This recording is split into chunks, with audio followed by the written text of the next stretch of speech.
Hello दोस्तों, आज का एक्सप्लेनेशन है famous movie the imitation game. ये मूवी बेस है एनिग्मा नाम की क्रिप्टोग्राफी मशीन के कोड को ब्रेक करने के ऊपर।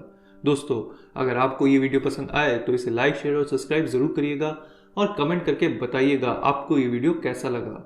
तो चलिए स्टोरी शुरू करते हैं। मूवी की स्टार्टिंग होती है एक मैनचेस्टर पुलिस वाले और डिटेक्टिव से। उन्हें इन्फॉर्मेशन मिलती है कि ट्यूरिंग के घर में चोरी हुई है। वहां जाने पर सामान इधर उधर बिखरा हुआ होता है पर कुछ भी चोरी नहीं हुआ होता। फिर हम ट्यूरिंग को देखते हैं जो जमीन से केमिकल पाउडर उठा रहा था। डिटेक्टिव ट्यूरिंग से बोलते हैं, कल आपके घर में कोई घुसा था। आपके नेबर ने रिपोर्ट की थी आपके घर से जोर जोर की आवाजें आ रही थी, पर आप कह रहे हैं कि आपके घर से कुछ चोरी नहीं हुआ है। ट्यूरिंग कहता है, हाँ मेरे घर से कुछ चोरी नहीं हुआ है, लेकिन मुझे सफाई वाले की ज्यादा जरूरत है अभी। अगर आप इसमें मेरी मदद कर सकते हैं तो ठीक है, नहीं तो आप यहाँ से जा सकते हैं। बाहर आकर डिटेक्टिव पुलिस वाले को कहता है, मुझे लगता है ट्यूरिंग के घर से कुछ तो चोरी हुआ है। पर ट्यूरिंग इस बात को नहीं मान रहा है, कुछ तो है जो ट्यूरिंग हमसे छुपा रहा है। फिर हम उस टाइम में जाते हैं जब ब्रिटेन और जर्मन के बीच में जंग चल रही थी। करीबन 8 लाख बच्चों को ब्रिटेन से ले जाया जा रहा था ट्रेन में, और उसी ट्रेन से ट्यूरिंग भी जा रहे थे ब्लैचली पार्क। ब्लैचली में ट्यूरिंग कमांडर डेनिस्टन से मिलते हैं। वहां डेनिस्टन ट्यूरिंग की क्वालिफिकेशन देखता है। ट्यूरिंग एक मैथमेटिशियन है जो किंग कॉलेज कैम्ब्रिज में मैथ डिपार्टमेंट में काम करते हैं। डेनिस्टन ट्यूरिंग से पूछता है, तुम कितने साल के हो? ट्यूरिंग बोलता है 27। और कब तुम कैम्ब्रिज आए थे? ट्यूरिंग बोलता है 24 को। और कब तुमने अपना पहला पेपर पब्लिश किया था? ट्यूरिंग बोलता है जब मैं 23 का था। डेनिस्टन बोलता है, तो तुम्हें नहीं लगता कि तुम इसमें स्नातक हो? ट्यूरिंग बोलता है, वैसे न्यूटन ने बिनोमोल की थ्योरम को खोजा था 22 साल की उम्र में। आइंस्टाइन के 4 पेपर ने पूरी दुनिया बदल दी थी जब वो 26 साल के थे। मुझे लगता है बहुत मुश्किल से मैं यहाँ तक पहुंचा हूँ। डेनिस्टन पूछता है, क्यों तुम मैजेस्टिक की गवर्नमेंट के साथ काम करना चाहते हो? ट्यूरिंग बोलता है, मैं नहीं करना चाहता। डेनिस्टन बोलता है, क्या तुम शांतिवादी हो? ट्यूरिंग बोलता है, मुझे हिंसा के बारे में कुछ नहीं पता। डेनिस्टन बोलता है, तुम्हें पता है हिटलर हम पर हमला करने वाला है? ट्यूरिंग बोलता है, पॉलिटिक्स में मेरा कोई ज्यादा इंटरेस्ट नहीं है। डेनिस्टन बोलता है, हम एक टॉप सीक्रेट प्रोग्राम चला रहे हैं और मैंने पिछले हफ्ते हमारे देश के सबसे बड़े सभी भाषा को जानने वाले को निकाल दिया था, जिसे जर्मन बहुत अच्छी तरह से आती थी। ट्यूरिंग बोलता है, मुझे जर्मन नहीं आती। डेनिस्टन बोलता है, तो फिर तुम जर्मन मैसेज कैसे डिक्रिप्ट करोगे? ट्यूरिंग बोलता है, मैं क्रॉसवर्ड पजल में बहुत अच्छा हूँ। जर्मन कोड्स भी पजल की तरह हैं, एक गेम जो बाकी गेम्स की तरह है, और ये दुनिया का सबसे मुश्किल पजल गेम है। डेनिस्टन ये सुनकर बहुत भड़क जाता है और अपने असिस्टेंट को बुलाता है ट्यूरिंग को वापस कैम्ब्रिज भेजने के लिए। तभी ट्यूरिंग बोलता है, एनिग्मा, यही है वो टॉप सीक्रेट प्रोग्राम। आप जर्मन मशीन एनिग्मा को ब्रेक करने का तरीका ढूंढ रहे हैं। यह अब तक की सबसे महान इंक्रिप्शन मशीन है और जर्मन इसका इस्तेमाल एक दूसरे को संदेश भेजने के लिए कर रहे हैं। और अगर हमने एनिग्मा को ब्रेक करने का तरीका ढूंढ लिया तो ये जंग बहुत छोटी हो जाएगी। ट्यूरिंग डेनिस्टन को बोलता है, आपको क्रिप्टोग्राफर्स की नहीं मेरी जरूरत है। मुझे प्रॉब्लम सॉल्व करना अच्छा लगता है और एनिग्मा एक बहुत बड़ी प्रॉब्लम है इस दुनिया की। डेनिस्टन बोलता है, एनिग्मा मुश्किल नहीं नामुमकिन है। अमेरिकन, रशियन, फ्रेंच, जर्मन सबका यही कहना है कि एनिग्मा को तोड़ा नहीं जा सकता। ट्यूरिंग बोलता है, अच्छी बात है, पर मैं एक बार कोशिश करना चाहूंगा। फिर डेनिस्टन ट्यूरिंग और उसके साथ काम करने वाले लोगों को एनिग्मा दिखाता है। एनिग्मा को देखते ही ट्यूरिंग बोलता है, यह बहुत खूबसूरत है। डेनिस्टन बोलता है, हम लोग रोज हजारों जर्मन मैसेजेस पकड़ते हैं। वहां एक बंदा बोलता है जिसका नाम जॉन है। वो बोलता है, अगर हमारे पास एनिग्मा है तो हम इसी में मैसेज डालकर उसे डिक्रिप्ट क्यों नहीं कर सकते? ट्यूरिंग जॉन को बोलता है, ये इतना सिंपल नहीं है। डेनिस्टन बोलता है, बिल्कुल सही। मैसेज को डिक्रिप्ट करने के लिए आपको मशीन की सेटिंग के बारे में पता होना चाहिए। अब प्रॉब्लम यह है, जर्मन हर रोज मशीन की सेटिंग आधी रात को चेंज करते हैं और हमें पहला मैसेज सुबह के 6 बजे मिलता है। इसलिए आपके पास 18 घंटे होते हैं हर रोज कोड को तोड़ने के लिए। ट्यूरिंग मशीन को देखता है और बोलता है, इसमें 5 मोटर, 10 केबलें हैं, यानी 150 मिलियन से भी ज्यादा सेटिंग है। वहीं एक बंदा बोलता है 159 मिलियन सेटिंग एग्जैक्ट नंबर है। डेनिस्टन बताता है, ये हैं ह्यूज अलेक्जेंडर और ये इस टीम को लीड करेंगे जो 2 बार नेशनल चेस चैंपियन जीत चुके हैं। डेनिस्टन ट्यूरिंग को बोलता है, सिर्फ यहाँ तुम ही नहीं हो जो गेम्स में अच्छा है। ट्यूरिंग बोलता है, अगर हम सब साथ में काम कर रहे हैं तो मुझे एक अलग से ऑफिस चाहिए। डेनिस्टन बोलता है, तुम सब एक टीम हो और तुम्हें एक साथ काम करना है। ट्यूरिंग बोलता है, मेरे पास इतना टाइम नहीं है मेरे बारे में बताने के लिए, और ये लोग मुझे काम करने में धीमा करेंगे। तभी वहां एक बंदा आता है और कहता है, अगर तुम साथ मिलकर नहीं खेल सकते तो हम तुम्हें अपने साथ भी नहीं खिला सकते। इसका नाम है स्टुअर्ट मेंजिस, जो MI6 में काम करता है। स्टुअर्ट ट्यूरिंग को बोलता है, क्या तुम्हें पता है कितने ब्रिटिश सर्विसमैन मारे गए हैं एनिग्मा के कारण? ट्यूरिंग बोलता है, मुझे नहीं पता। स्टुअर्ट बोलता है, 3, जब हम लोग बात कर रहे थे, और देखो फिर से 3 मारे गए। ये जंग हम नहीं जीत पा रहे हैं, लेकिन अगर हमने कोड ब्रेक कर दिया तो थोड़ा चांस है कि हम लोग ये जंग जीत जाएं। और ये बोलकर डेनिस्टन और स्टुअर्ट वहां से चले जाते हैं। दोस्तों अगर एनिग्मा की सारी सेटिंग को चेक किया जाए तो 20 लाख साल लग जाएंगे। ट्यूरिंग अपनी डेस्क पर काम कर रहा होता है और जॉन ट्यूरिंग को लंच पर चलने के लिए कहता है। ट्यूरिंग कहता है मैं एक मशीन पर काम कर रहा हूँ जो हर एक मैसेज को डिक्रिप्ट करेगी, हर दिन, वो भी बहुत जल्दी। ट्यूरिंग की टीम को उसका ये आइडिया बकवास लगता है और वो लोग वहां से चले जाते हैं। बहुत दिन गुजर जाते हैं और ट्यूरिंग अपनी मशीन पे काम करता रहता है। फिर हम प्रेजेंट डे देखते हैं जहां पर डिटेक्टिव नॉक ट्यूरिंग के बारे में पता करने की कोशिश कर रहा है, पर ट्यूरिंग के सारे रिकॉर्ड गुप्त होते हैं। फिर से हम उस टाइम में देखते हैं जहां पर ट्यूरिंग डेनिस्टन के पास जाता है और उसे बोलता है अलेक्जेंडर ने उसके पार्ट्स और इक्विपमेंट की रिक्वायरमेंट को मना कर दिया है, जिसके कारण वो मशीन नहीं बना पा रहा। डेनिस्टन बोलता है तुम्हारे साथी तुम्हारे साथ काम नहीं करना चाहते हैं और उन्हें तुम्हारे खिलाफ कंप्लेन भी की है। ट्यूरिंग बोलता है मुझे 1 लाख पाउंड चाहिए मशीन बनाने के लिए। डेनिस्टन पूछता है तुम्हें यह मशीन क्यों बनानी है।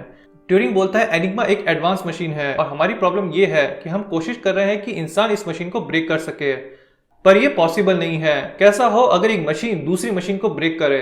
डेनिस्टन बोलता है अलेक्जेंडर इंचार्ज है इस टीम का, अगर उसने मना किया तो मना ही समझो, तुम्हें वही करना चाहिए जो तुम्हारा कमांडिंग ऑफिसर तुमसे कहे। ट्यूरिंग डेनिस्टन से पूछता है कि आपका कमांडिंग ऑफिसर कौन है। डेनिस्टन बोलता है विंस्टन चर्चिल, जो लंदन में रहता है।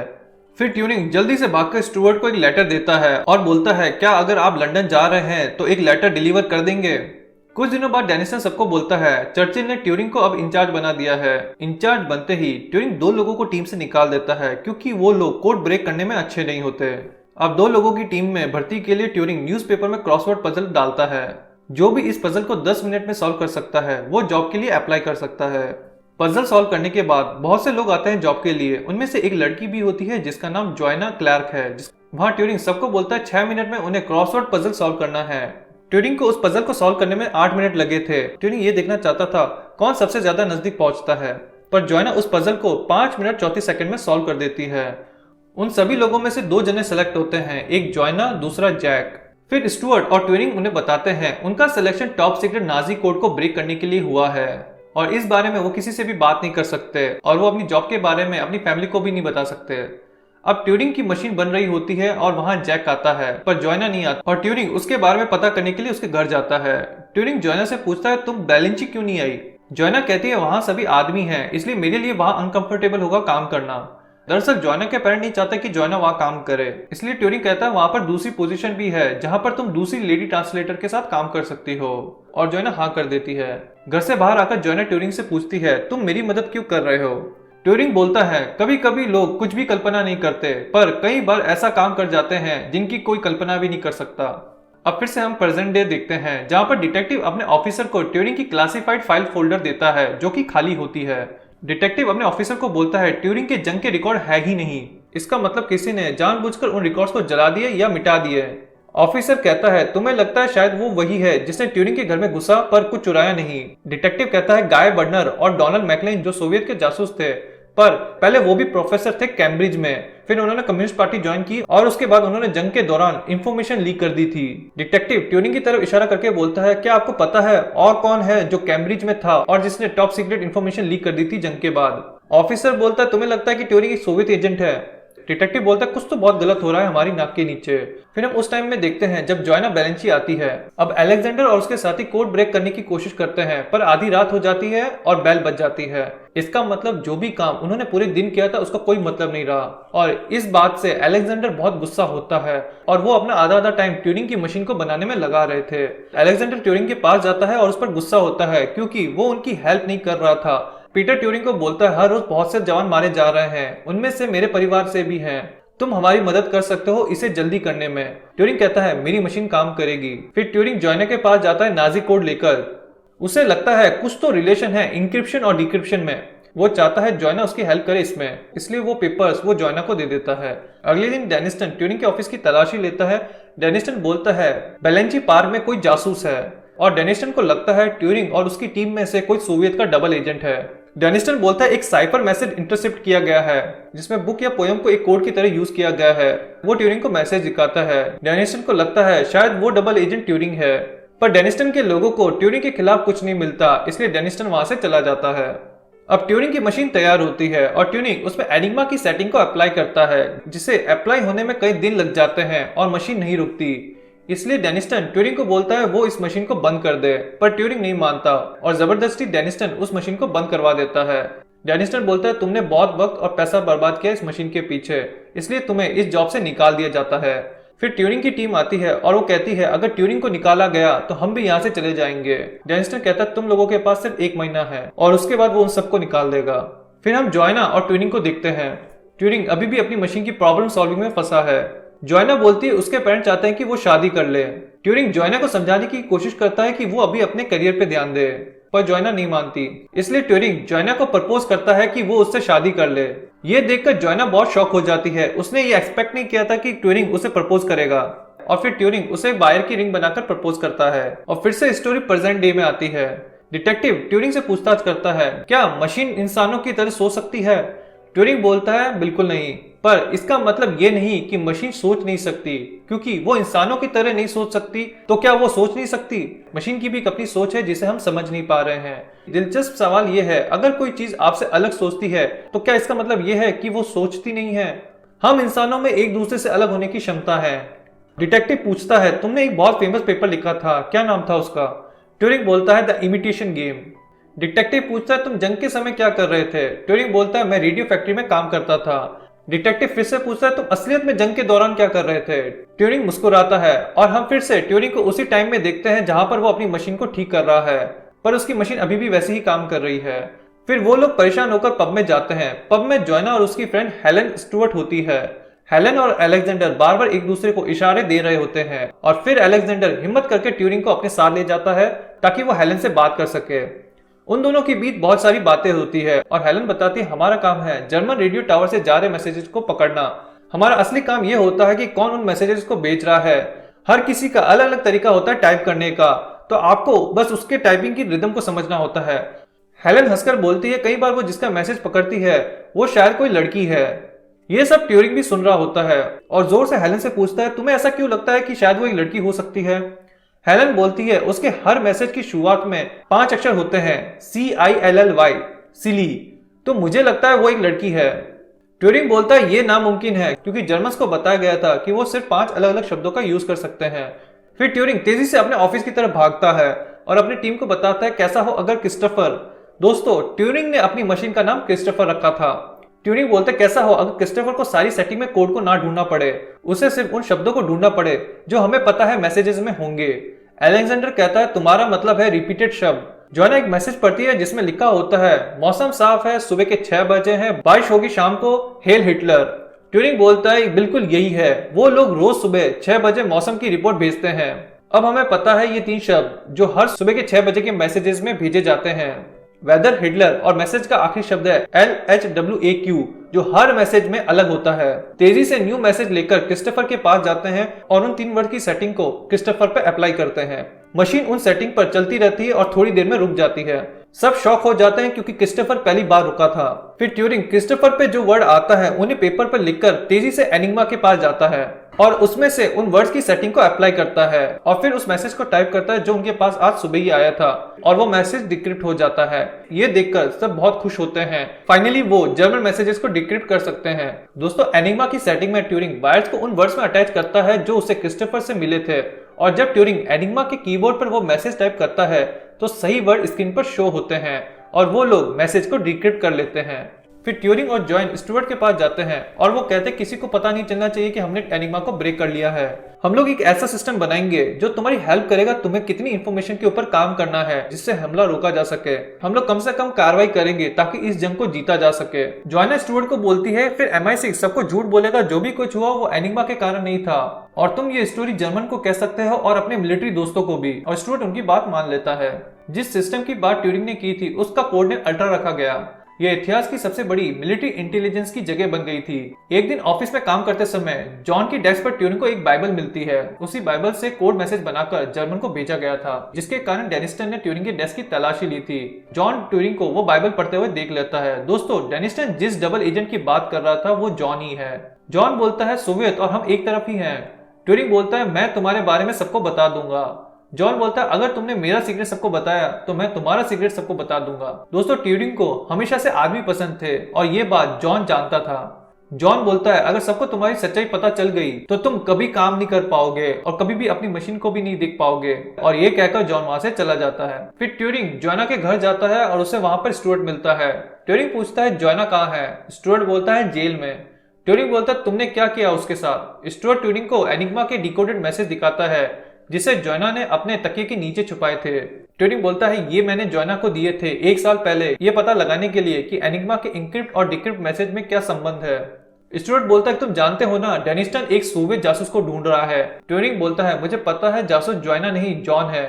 मुझे उसकी बाइबल मिली थी जिसका यूज वो मैसेज को कोड में कन्वर्ट करने के लिए करता था। स्टुअर्ट बोलता है मुझे पहले से पता था कि जॉन जासूस है, मैंने ही उसे तुम्हारी टीम में डाला था। ट्यूरिंग बोलता है तुमने एक सोवियत एजेंट को बेलेंची पार्क में रखा। स्टुअर्ट बोलता है ये आइडिया बहुत काम कर रहा क्योंकि हम जो चाहते थे वो उसी इंफॉर्मेशन को लीक कर रहा था। जॉन को नहीं पता कि हम उसके बारे में जानते हैं, इसलिए मुझे तुम्हारी मदद की जरूरत है ताकि मैं जान पाऊं कि जॉन के सामने कौन सी इंफॉर्मेशन लीक करनी है। ट्यूरिंग बोलता है मैं कोई जासूस नहीं हूं, मैं सिर्फ एक मैथमेटिशियन हूं। स्टुअर्ट बोलता है मैंने बहुत से जासूसों को देखा है पर तुम सीक्रेट रखने में उन सबसे ज्यादा अच्छे हो। ट्यूरिंग बोलता है तुम्हें वादा करना होगा तुम जोएना को छोड़ दोगे। स्टुअर्ट बोलता है वो जेल में नहीं मार्केट गई है, 1 घंटे में वापस आ जाएगी, मैंने तुमसे झूठ बोला था। फिर ट्यूरिंग जोएना के पास जाता है और उसे कहता है वो बेलेंची छोड़ के चली जाए क्योंकि उसे अब स्टुअर्ट पे भरोसा नहीं रहा और ये जगह अब सुरक्षित भी नहीं है, तुम्हें यहाँ से बहुत दूर चले जाना चाहिए। जोएना पूछती क्यों क्या हुआ? ट्यूरिंग बोलता है अब हम साथ नहीं रह सकते, तुम्हारे पेरेंट्स तुम्हारे लिए किसी और को ढूंढ लेंगे और वैसे भी मुझे आदमी पसंद है। जोएना बोलती है तो क्या हुआ, हम एक दूसरे को पसंद करते हैं और हम दोनों जैसे चाहे अपनी जिंदगी जी सकते हैं, तुम अपना काम करोगे मैं अपना काम करूंगी, हम दोनों एक दूसरे के साथ भी रहेंगे, मुझे तुम्हारी परवाह है और हम दोनों एक दूसरे को अच्छी तरह से समझते हैं। ट्यूरिंग बोलता है मैं तुम्हारी केयर नहीं करता, मैं तुम्हारे साथ इसलिए था ताकि मैं एनिग्मा को ब्रेक कर सकूं, तो तुम अब जा सकती हो। इस बात पर जोएना ट्यूरिंग को थप्पड़ मारकर बोलती है मैं कहीं नहीं जाने वाली, मैंने अपनी पूरी जिंदगी ये सोचने में लगा थी कि तुम, मेरे पेरेंट्स, सब लोग मेरे बारे में क्या सोचते हैं और अब बस बहुत हुआ और मैं यहाँ पर रहकर काम करूंगी और मुझे कोई रोक नहीं सकता। और तुम्हें पता है तुम्हारे लोग तुम्हारे बारे में क्या कहते हैं कि तुम एक राक्षस हो। फिर से हम प्रेजेंट टाइम देखते हैं जहाँ पर ट्यूरिंग डिटेक्टिव को अपनी स्टोरी बता रहा है। ट्यूरिंग बोलता है हमारी इंफॉर्मेशन के बगैर जंग जीतना नामुमकिन था और लोग जंग के बारे में बात कर रहे थे, एक यादगार जंग की जो 2 सभ्यताओं के बीच में हुई, आजादी और अत्याचार के बीच। बहुत से लोग मारे गए, बहुत से जहाज समंदर में डूब गए। जंग हमारे जैसों के लिए नहीं है, हमारे लिए है क्रॉसवर्ड को चाहने वाला जो एक छोटे से गाँव में रहता है। और कुछ टाइम बाद ब्रिटिश जंग जीत लेते हैं। फिर हम स्टुअर्ट ट्यूरिंग और उसकी टीम को देखते हैं जहाँ पर अलेक्जेंडर पूछता है तो अब क्या हम अपनी यूनिवर्सिटी में वापस जाएं? स्टुअर्ट बोलता है बिल्कुल, पर उससे पहले आपको एक काम करना होगा, आप लोगों ने यहाँ पर रहकर जो भी काम किया उन सबको जलाना होगा। अलेक्जेंडर पूछता है क्यों? स्टुअर्ट बोलता है शुरुआत में आपको बताया गया था कि ये एक टॉप सीक्रेट प्रोग्राम है। अलेक्जेंडर कहता है पर जंग खत्म हो चुकी है। ट्यूरिंग कहता है हाँ ये जंग खत्म हो चुकी है पर आगे और भी जंग होगी और हमें पता है कैसे हम कोड को ब्रेक कर सकते हैं, पर सबको यही लगना चाहिए कि कोड को अभी भी ब्रेक नहीं किया जा सकता। स्टुअर्ट बोलता है तुम सबको अपनी आइडेंटिटी पेपर और सारी इंफॉर्मेशन को मिटाना होगा, तुम लोग एक दूसरे से कभी नहीं मिले थे, तुम लोगों ने एनिग्मा का नाम भी कभी नहीं सुना था। और फिर से प्रेजेंट डे में डिटेक्टिव ये सब सुनकर बोलता है मुझे विश्वास नहीं होता। ट्यूरिंग बोलता है डिटेक्टिव अब फैसला तुम्हारा है, मैं कौन हूँ, क्या मैं एक मशीन हूँ, क्या मैं एक इंसान हूँ या एक जंग का हीरो, और या फिर मैं कोई अपराधी हूँ? डिटेक्टिव बोलता है मैं नहीं बता सकता। फिर कुछ दिनों के बाद जोएना ट्यूरिंग से मिलने आती है। उसे ट्यूरिंग की हालत सही नहीं दिखती क्योंकि ट्यूरिंग दवाई ले रहा था। कोर्ट ने उसे कहा था या तो वो जेल चला जाए और या तो फिर वो दवाई ले क्योंकि ट्यूरिंग को आदमी पसंद थे, पर ट्यूरिंग घर पे रहकर क्रिस्टोफर पे काम करना चाहता था, इसलिए उसने दवाई लेना शुरू कर दिया जिससे उसकी तबीयत खराब रहने लगी। और यहाँ हो जाता है मूवी का दी एंड। दोस्तों अगर आपको ये मूवी पसंद आए तो इसे लाइक, शेयर और सब्सक्राइब जरूर करिएगा और कमेंट करके बताइएगा आपको ये वीडियो कैसा लगा। मिलता हूँ आपसे एक नई मूवी या वेब सीरीज के एक्सप्लेनेशन के साथ।